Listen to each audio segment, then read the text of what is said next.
নমস্কার বন্ধুরা, সবাই কেমন আছো? আশা করি সবাই খুব ভালো আছো আর আমিও খুব ভালো আছি।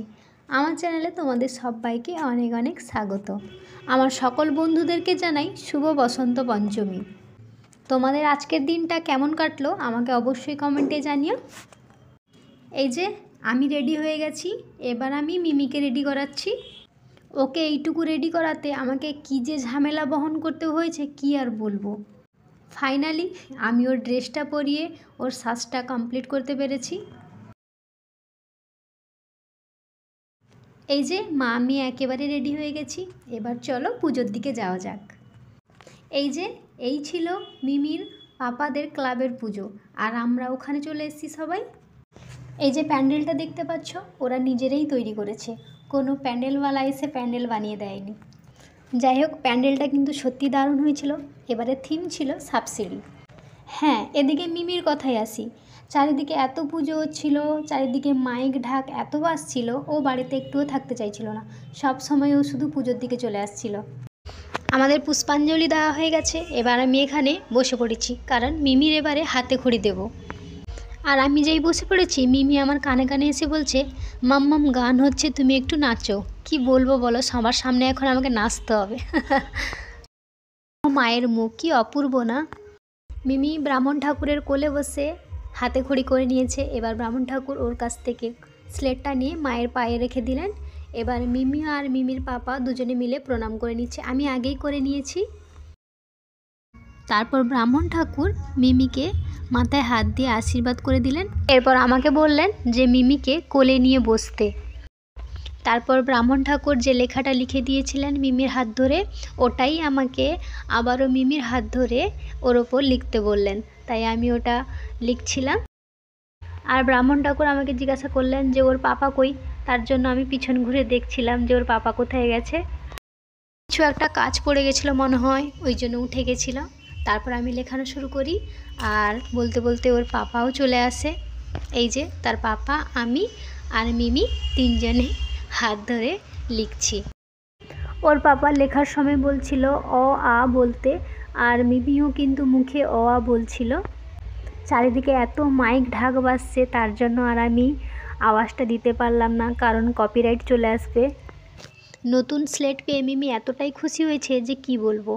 স্লেটে যখন থেকে ব্রাহ্মণ ঠাকুর লিখে দিয়েছেন, তারপর থেকে মিমি কাউকে দিতে চাইছে না। ও নিজে নিজে একা একাই লিখতে শুরু করে দিয়েছে। এই স্লেট নিয়ে আমরা এখন গভীর সমস্যায় পড়েছি, কি আর বলবো। এই দেখো, স্লেট কোনো প্রকারেও দিতে চাইছে না।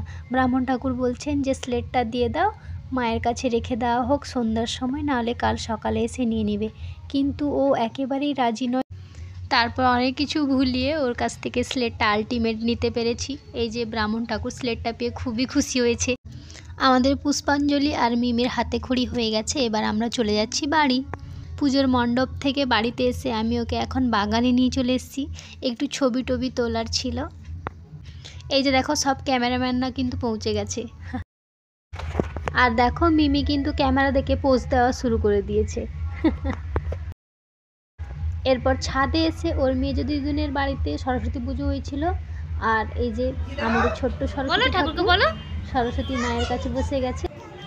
সব সব শশা খেয়ে নিয়েছে কে? ঠাকুর সব শশা খেয়ে নিয়েছে।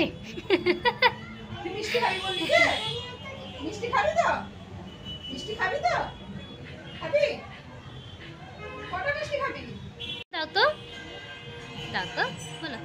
জামা তুলে না।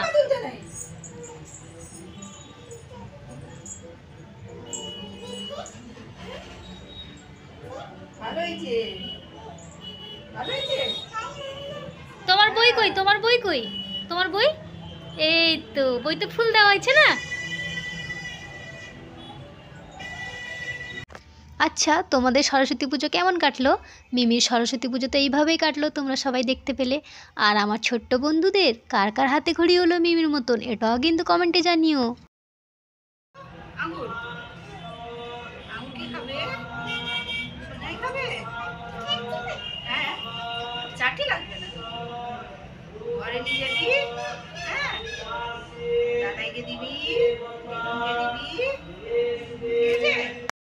তোমরা কি কেউ এই রকম সরস্বতী ঠাকুর দেখেছো? দেখো কি প্রসাদ খাবে ও নিজে হতে বলছে আর বেছে বেছে ওটাই নিচ্ছে। পুজো শুরু হবার আগে থেকেই ওই মিষ্টিটার ওপরই সরস্বতী মায়ের নজর ছিল। এবার তো পুজো শেষ, তাহলে সরস্বতী মাকে আর ধরে কে? ও তো মিষ্টি খাবেই খাবে, কোনো কথা হবে না। আবার একটা দিলে কিন্তু হবে না, দুটো দরকার, তার জন্য প্লেটে দুটো নিয়ে নিয়েছে। বাইরে পুষ্পাঞ্জলি দেওয়া হচ্ছে, ওর জন্য মাইকে মন্ত্র পড়ছে। আর আমাদের দেখো ছোট্ট সরস্বতী ঠাকুর এখন প্রসাদ খেতে ব্যস্ত।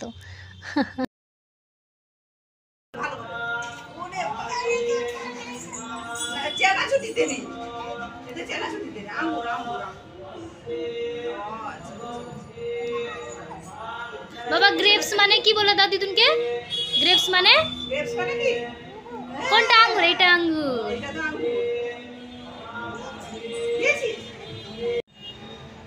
টাটা, আসি। আবার হ্যাঁ বলো, ভালো থাকবে, আবার আগের বছর আসবে।